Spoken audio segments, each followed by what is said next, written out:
নিজের বলতে কয়টা জিনিস? জোরে বলেন কয়টা?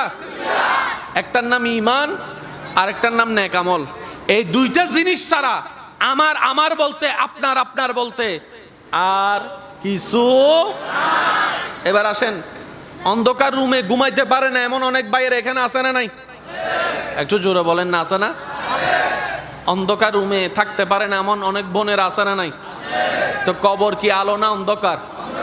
কবর কি ঘরের ভিতরে না বাইরে? তো এই কবরে মারা যাওয়ার পরে যারা নিয়ে যায় লাশটা বের করে, যারা রাখতে যায় তারা কি দুশমন না আপনজন? আপনজনেরাই যেহেতু কবরে রাখতে যাচ্ছে, তা আপন আর কই? বলেন বলেন বলেন বলেন বলেন। You R my darling,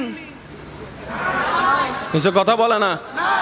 you আর মাই জান, ইউ আর মাই প্রাণ। যখন বলে যে করোনা হয়েছে, হতে গেট আউট।